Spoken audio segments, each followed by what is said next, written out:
episode of I Demand a Homestead.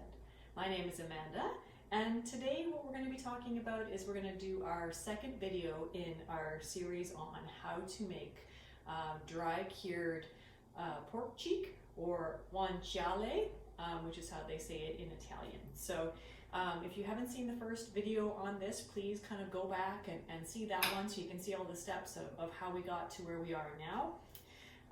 So at this point, what we're going to do is we're going to take our pork cheek, which has been in the fridge for 3 weeks with its cure of salt and prog powder number 2, which is that curing salt, which has the nitrate and the nitrite. That's very important in order to prevent bad bacteria from growing on this. So it's got that, as well as black pepper, and I think I put rosemary on this one as well. Okay, so what guanciale is it's kind of like a pancetta. It looks almost like a dry cured bacon, and you can use it in very similar ways to that if you want to. You can cook it, you can do a pasta carbonara, you can do kind of other things with it as well where you have to cook it. What we're going to do is we're going to dry cure it a little bit longer than what you would if you were going to cook it. And we also kind of have used curing powder number 2, which is a longer lasting cure than curing powder number 1. So we're going to dry this one a little bit longer, and we're not going to cook it. So we're going to dry it until it loses about 30% of its weight.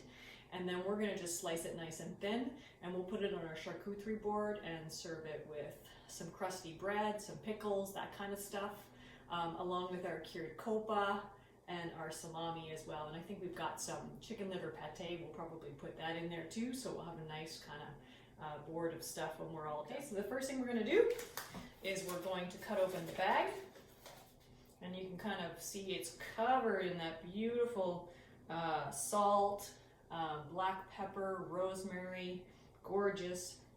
Smells nice too. What we're going to do is we're going to wash all the extra cure off and all the spices too, because they've all penetrated the meat, and so we don't need them anymore.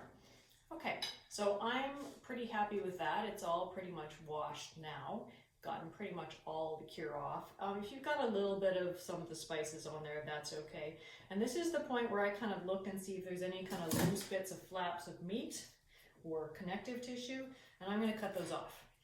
The reason why you kind of want to cut off that loose stuff is because those loose flaps are a place where bacteria can kind of get a hold of and start to grow. So I'm just cutting off this loose connective tissue here, just so I kind of have some nice clean edges, and that and there's no crevices for bacteria to start to grow in. Now that it's clean and well trimmed, we're going to weigh it.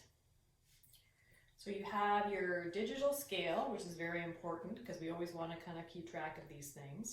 We're going to turn our scale on, we'll put a plate on it, and it's going to be a 0 number right now, so that way I can see exactly how much this pork cheek weighs.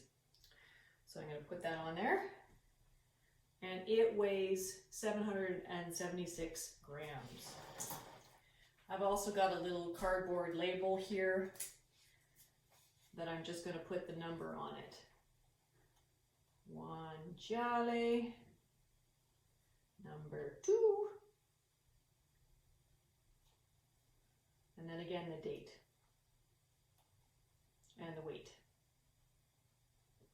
So just in case something happens to my book, like I can't find it or whatever, at least it's on here with the date that we started. And again, we're going to cure this until it's lost 30% of its weight. And then at that point, if you've used curing powder number 2, you can eat it just the way it is. You don't have to cook it. Okay. So I'm going to find a nice thick part of it here, probably maybe this part. And then I'm going to start from the meat part, just because it's easier for me. And I'm going to hook that all the way through. Okay. And then this one's really simple. You don't have to tie it up. It is ready to kind of hang up in the curing chamber now. And then the last thing I'm going to do is I'm just going to kind of take a little bit of butcher's twine and tie this on, and so that way it won't slip down onto the meat. So that one is now labeled and it is ready to go in our curing chamber. So here you can see the Guanciale and the copa are hanging in our root cellar.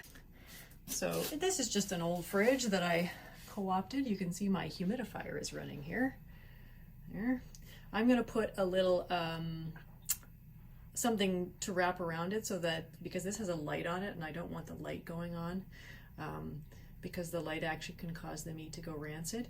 So this is just humidifying the whole environment. You can see there's the humidity probe there at the bottom. Here you can see that humidity controller. Right now the humidity is around 70%, so it has still got the humidifier running, but as soon as it reaches that, I think maybe I have it set at 75 to 85% then. So as soon as it reaches the 75%, this humidifier, which it's plugged into, will turn off. So what we'll do is we'll come back and see these cuts of pork when they are fully cured, and then we'll slice them up, put them on our charcuterie board, and you can see what they're like. All right, so thank you very much for joining me on another episode of I Demand a Homestead. If you enjoyed this video, please feel free to press the subscribe button, and we'll see you again soon. All right, have a great day. Goodbye.